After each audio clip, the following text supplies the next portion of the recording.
As markets crash and burn quite literally while I make this video, which should resonate with everybody that watched yesterday's video about what needed to happen that obviously didn't, I stumble across a brand new version of a document that I've mentioned many times throughout 2025 with some of the biggest financial powerhouses on the planet now observing the risk mitigation framework out of the Global Blockchain Business Council.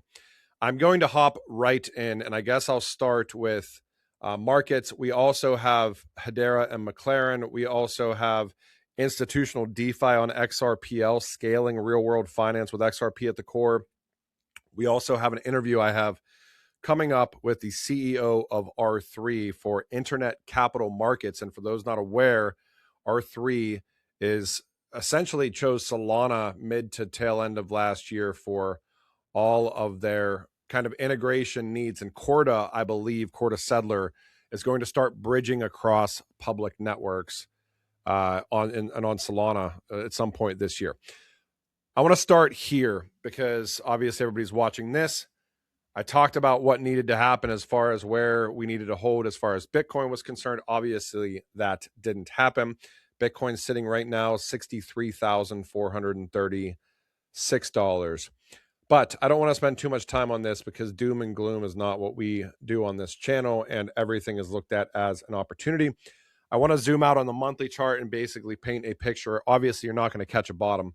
But what I do want to say is you can kind of get somewhere close. And by that, I mean, you just have to look for historical things that have happened that are very similar. And essentially, you can see these very, very long tails at the bottom of the bodies of the candles anytime we've had a market reversal post-bottoming. So you can see back here, this happened November of 2022. This happened March of 2020. This happened, I think, in June or July of November. Yeah, June of 2022 as well. Obviously, we dipped a little bit lower, but still an incredible opportunity. And you go all the way back to 2015, this happens, go to 2018, this happened, et cetera, et cetera, et cetera. I don't even pay for a trading view accounts, and you can just look for very simple things. Interestingly enough, the top actually did happen with what I had drawn up for like 4 years. And I'm not even a TA guy, but in the halving and the 4-year cycles, I still believe are a thing. I know everybody's saying they're not, but this, at least the top, says differently. Now, interestingly enough, if you can do a study out towards the bottom and see what happens as well, it's not just time-based, though. You have to really figure out all the global stuff going on and do some percent drawdowns and everything else that happens there. Anyways, this is the meat and potatoes of this video. This is a 2025 document, the Global Blockchain Business Council, the proposed risk mitigation framework for non-financial risks of blockchain infrastructure on public networks. Public permissionless, public permissioned, all of that jazz tied together. You have the biggest entities in blockchain contributing to this: Avalanche, Cardano, Clearstream, DTCC, so traditional entity, Euroclear, GBBC, which is this document's entity, Hedera Foundation, Oliver Wyman, Ripple, the World Bank observing, and in phase 2, Canton Foundation, who I just interviewed, and Chainlink. Now, what I found today is the 2026 version of this document. You can see here, this was just updated in January of 2026. I wonder what they're up to this year. Now, an interesting sidebar here, the Hedera Council just announced their strategic partners and strategic community partners for the council.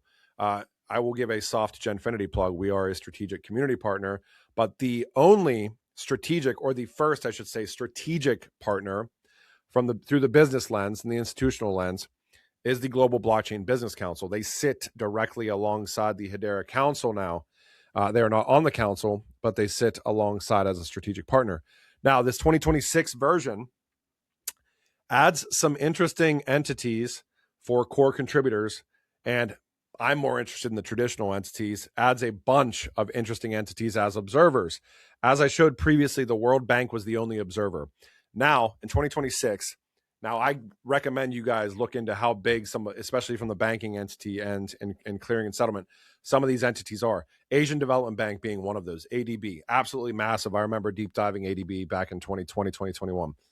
Asian Development Bank is observing. Enterprise Ethereum Alliance is observing. Global Legal Entity Identifier Foundation. Inter-American Development Bank is observing. International Security Services Association.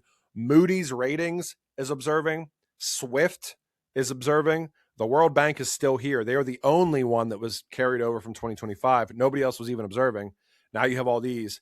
United Nations Joint Staff Pension Fund and the Wyoming Stable Token Commission. So the first stable coin, essentially from a state in the United States. Core contributor changes as well. Canton Network used to be in phase 2. Now they are directly mentioned as a core contributor. Avalanche stayed. Cardano stayed. Chainlink was in phase 2 and now is a core contributor. Clearstream, I believe, it stayed. Deutsche Boerse is new. Digital Asset is the parent company of Canton. DTCC stayed. Depository Trust and Clearing Corporation. It clears global derivatives, quadrillions. Euroclear stayed. Hedera Foundation stayed. Connexus by JP Morgan is new. And Ripple stayed. So talk about, wanting to be a fly on the wall at some of these meetings here. Sidebar, I'm not going to put my tinfoil hat on here, but I always see things that remind me of Bearable Guy from the XRP community, and this reminded me. This is the framework. This is the use of the bow tie model, and we know Bearable Guy always wears a bow tie. So I did think of this, and I actually started going down a rabbit hole that I had to get myself out of pretty quickly. But I thought it was cool. I mean, I'm who's not a fan of Bearable Guy? And yeah, I mean, okay, so roadmap changes. Phase 2 is the first half of 2026. This is workstream A. Extend analysis of this framework to layer 2s, define an updated taxonomy and operational risks, and incorporate feedback on initial framework. Workstream B is on-chain digital payments, stablecoins, and tokenized deposits.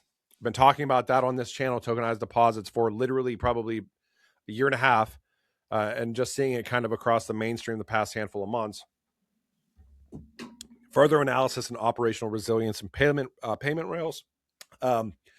Phase 3, 2026, extending to native crypto assets. So that is coming this year as well.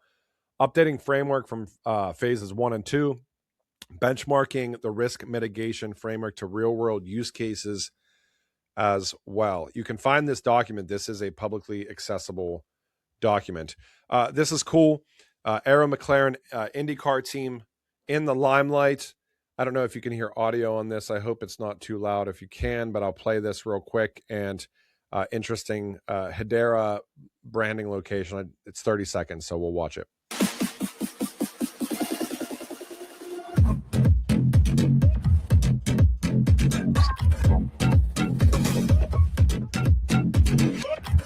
So if you missed it, Hedera pretty much right in a really cool spot. But honestly, this is this is pretty cool in general. I think a lot of the times we wonder with some of these relationships, what's going to happen. Is there going to be actual presence? Are there things, I guess, more importantly, that are going to lead towards actual real world use cases?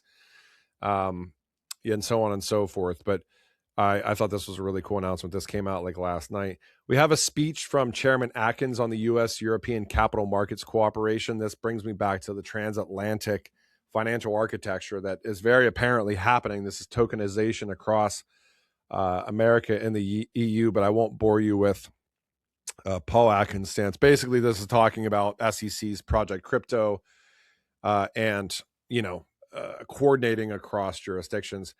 SBI Holdings and Startail unveil Layer 1 blockchain Stream. SBI Holdings, obviously, we know is an OG in multiple networks, specifically a big supporter of Ripple and XRP. But obviously, they branched out, and it looks like they're unveiling their Layer 1. SBI also has relationships with the XDC network. They support multiple digital assets. I know HBAR is supported. This is the big ticket of the day, RMF framework. This is the whole document, the 2025 annual report. Maybe we'll walk through that in a second here. ISO TC 307 is deeply kind of embedded into this document, if I remember correctly. So GBBC essentially became or was accepted into ISO TC 307 as a Category A liaison. This provides GBBC support to technical standards work at the nation state level and allowing Global Blockchain Business Council, this is this whole risk mitigation framework we just talked about, to engage and work closely with the International Organization for Standardization, ISO, which obviously rings a bell to, I'm sure, everybody. Now, interesting fact about ISO TC 307, this was founded or spearheaded, I should say, by Gilbert Verdian, the founder of Quant Network. And while Quant Network is not in the Global Blockchain Business Council, it is interesting to me to see the ripple effects of some of Gilbert's work across all of these different initiatives. This is a big document here. It talks about by the numbers. Let me see let's try to maybe scroll through this real quick together. Nonprofits, government entities and offices, financial services, blockchain infrastructure, law firms, environmental services and commodities. This is huge. I mean, they are growing and growing and growing. And as we know, like they're literally sitting on the, they are sitting as a strategic partner of the Hedera Council now. I think it's within this document as well. Work streams, programs, working groups, and you kind of get the picture. These guys are basically at the front line of essentially advocating for the adoption of blockchain and distributed ledger, and working towards compliance and working towards bringing these markets on to public networks. So, I mean, that's kind of the whole purpose of the risk mitigation framework, but you can see all of the initiatives. There's a lot to get through here. So I recommend you guys go and find this. It's a huge document.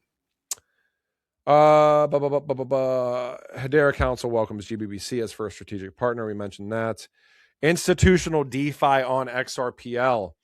Scaling real-world finance with XRP at the core.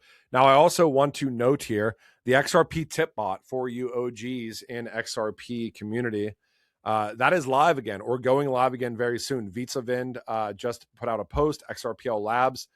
This is not, I'm not making this up. This is actually coming to fruition again. Maybe we start there and give a huge shout out to Vitsa. And you see right here, this is just a few hours ago. Well, if you want proof that things on X or Twitter are changing, here's the proof. Let's bring back the good old vibes. The XRP tipbot account. Hello, XRP community. TAC XRP army. Great news. XRP tipbot is coming back. This time with XRP ZA or Zahao, which we know is the network that Vitsa and a lot of the XRPL.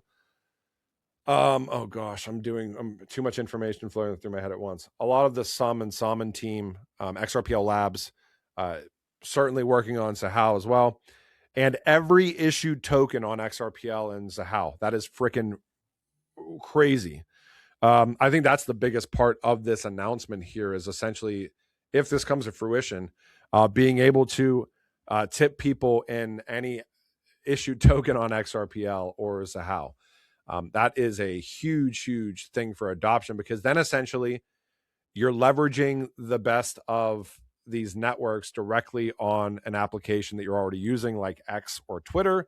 You don't have to go and do other things. I remember how easy it was to onboard into something like XRP Tipbot back in the day. Fully self-custodial using Zahao and Evernode. This is even better. I remember back in the day, and this ran through Uphold, which there's nothing wrong with that. But at the end of the day, you want the tips. If you're receiving tips, you want that to be able to not necessarily be through an exchange, but be through a self-custodial wallet. I'm just a huge advocate of self-custodianship of your assets in the space. XRP Tipbot is coming back. Pretty sure those were the only posts, though, but that is freaking awesome. And then, before I maybe move over to that, I'm interviewing Richard Brown. Now, I've been working on this interview for, let's say, a month and a half at this point, obviously to get into the scheduling docket of individuals like this, it takes a little bit of time. But he is the chief executive officer at R3 Labs. Now, if you're not aware, R3 spun up R3 Labs for Internet Capital Markets. I think it was in September of last year, right whenever his tenure started there. Prior to that, he was the chief technology and product officer at R3. Prior to that, founding CTO and advisor to the CEO and CTO kind of in general. So this guy knows from September 2015 to August 2024, he was a CTO at R3. So you can imagine some of the things that he knows. I mean, we go all the way back to Corda Sedler speculating on XRP back in the day. We know that there's bridging aspects that tie into, I don't think partnership, but bridging aspects tying into XDC network. Corda Sedler and R3 Corda, I mean, you're pretty much on par with, you had R3 and you had Corda Sedler. You had digital asset and DAML and like the language and all that stuff, which was essentially now is Canton. You had Hyperledger, and that was pretty much it. I mean, back in 2020, 2021, I mean, you're talking about like more private permissioned environments, and it was pretty much R3, Hyperledger, and digital asset. Maybe I'm missing one, but that was pretty much it. Now, R3 Labs spun up in September, so I'm looking forward to doing this interview. This is next Thursday. If you guys have questions that you'd like me to potentially ask to the CEO of R3 Labs, I'm happy to do that. These guys did announce they are doing this on Solana. This was announced back in September as well. So I'm excited for this interview, though. I think it's going to be really cool. R3 Corda, I believe, is going to have some public bridging aspects onto Solana as well, which may be the more interesting portion of an interview because Corda deals in like tens, I forget exactly how much. I think it's tens of billions in assets that have historically ran on top of private rails. I want to say 17 billion for a number. I could be wrong. You guys correct me if I'm wrong. But that stuff's going to start bridging on public. And as we've talked about on this channel so many times, you go to rwa.xyz, total RWAs right now that show up are like, what is it? It was like 24 billion when we looked yesterday. I would say it's higher than that probably because they haven't aggregated everything. But then you would have essentially one entity, R3, bringing potentially 10, 15, 17 billion more directly on chain. And kudos to Solana on the integration. That's cool too. So that's going to be a good interview. I put that up there with, I mean, the Canton one was really good, I thought. If you guys didn't check that out, check it out. I mean, obviously, anytime you interview Dr. Lehman Baird from Hedera, it's awesome. Anytime that like David Schwartz, I've had an opportunity a couple of times to interview, which is absolutely amazing. But yeah, that would be probably top 10 interviews I've wanted to do would be R3 and finally getting to do it. So it's kind of a full circle moment to like sit here and like say the entities that we were deep diving on this channel in 2020 and 2021, we are now talking to and asking questions to. Go to @Genfinity Media if you want to see the full interviews there. They're all on there on YouTube and on X @Genfinity. Institutional DeFi on XRPL, scaling real world finance with XRP at the core. Now, kind of the breakdown here. This is coming out of Ripple X. So if you do not follow the Ripple X account on Twitter, I know a lot of people just follow the main Ripple accounts or some of the others or your favorite influencers. There are some really good accounts in XRPL land that you should be following. Maybe we'll go through that. Maybe I'll make a video just on that. But Ripple X is certainly one of them. So you're talking about kind of the dev arm of the XRP ledger. So that's Ripple X, and that's obviously through Ripple's stance, but there's tons of developers. So Ripple X, you have XRPL Commons. You have Zaodao, obviously. That's one of, I think, 4 funding entities. And then obviously Ripple, and I'm sure I'm probably missing 1 or 2. XRP's utility is growing. Now, this is kind of the ethos here for institutional DeFi on XRP ledger, scaling real world finance with XRP at the core. This just released February 5th, so literally today. Now these are the cliff notes. XRP's utility is growing across payments, liquidity, and credit markets. New institutional grade features such as MPT, permission domains, lending protocols, confidential transfers, or scaling use cases for tokenized assets, foreign exchange, and on-chain credit. Live tools like credentials, which that's another interview that was really good, was Anchal Malhotra from Ripple X and the dev arm, digital identity, on-chain credentialing, things like that. Live tools like credentials, token escrow, batch transactions, bringing enterprise-grade compliance and automation to on-chain workflows, and the foundation for the next generation of blockchain-based financial infrastructure being built with XRP as the backbone. So I think for most people here, they care about where XRP is going to potentially be used. Exploring XRP utility across the ecosystem. You can see here, impact spanning direct, blah, blah, blah. The indirect impact we can also hone in on comes through how XRP is used in base layer operations like reserve requirements, transaction fees, and bridging currency and foreign exchange and lending flows. This is kind of one of the things that I allude to a little bit when we talk about tokenized RWAs. However, I would argue that like the burn mechanism is so, I don't even think it's an argument, is so low that unless, I think even if the numbers were astronomical, it may not move the needle. That being said, I do think there's a 1,000% a carryover effect from, on-chain markets into something like XRP, just like there is going to be across any network that brings in real volumes and real integrations with real world assets and things like that. Payments and foreign exchange, collateral liquidity, credit and financing, et cetera, et cetera. The expanding XRP economy building with purpose. Talks about use cases and features from stablecoin payments, FX, and remittance to tokenized collateral, lending and credit and compliance, what's live and what's coming. So live right now is MPT, which is a flexible token standard allowing the carrying of essential metadata, credentialing, permission domains, simulations, deep freezes, and the XRPL Ethereum virtual machine sidechain. Coming soon, permission to DEX is in Q2. Lending protocol, so XLS 65 and 66. Confidential transfers, smart escrows, MPT DEX integration, so seamless cross-token transactions across XRP and IOU tokens, and institutional DeFi portal in Q1, which we only have like a month and a half left, so I'm excited to see when this stuff releases. So yeah, definitely go to ripple.com/insights and learn more about Ripple's vision for institutional DeFi on the XRP ledger with XRP at the core.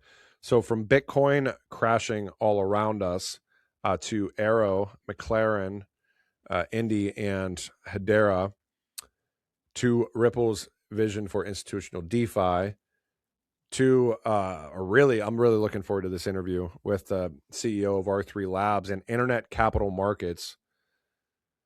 The big document here today, obviously, and we didn't even get through this 30-page behemoth document, but this is kind of just a more kind of broad one. I think this tells about everything that Global Blockchain Business Council is doing. One document that I've really harped on all throughout 2025 was when we found this risk mitigation framework. This is literally the document that I saw Canton Network on for the first time and sparked me actually looking into what they were doing. And then I didn't realize until like a few months later that they were essentially, spun up from Digital Asset Holdings, and then reached out for an interview and was like, hey, I've been talking about you guys for a while. I'd love to do an interview. So this was that document. These are the types of things that you can normally look for and find interesting tie-ins. Obviously, huge networks involved already. Again, to recap, Avalanche, Canton, Cardano, Chainlink, Clearstream. Chainlink's on a network, as we know, but Chainlink has so much integration with CCIP and Chainlink runtime environment. The data standard is pretty much used across every network that there is. Swift, Clearstream, Deutsche Boerse, Digital Asset, DTCC, Euroclear, Hedera Foundation, Connexus by JP Morgan, which also I think interacts with Chainlink and also I think interacts with Canton Network. Actually, I know it does. Ripple, Asian Development Bank, Enterprise Ethereum Alliance, Global Legal Entity Identifier Foundation, Inter-American Development Bank, International Securities Services Association, Moody's Ratings, Swift, the World Bank, United Nations Joint Staff Pension Fund, and the Wyoming Stable Token Commission. So if it's good enough for them to observe what is going on, I think it's worth paying attention to here, and these phases will be interesting to watch. I hope you guys enjoyed this video. I will talk to you when I talk to you. Thanks. Bye.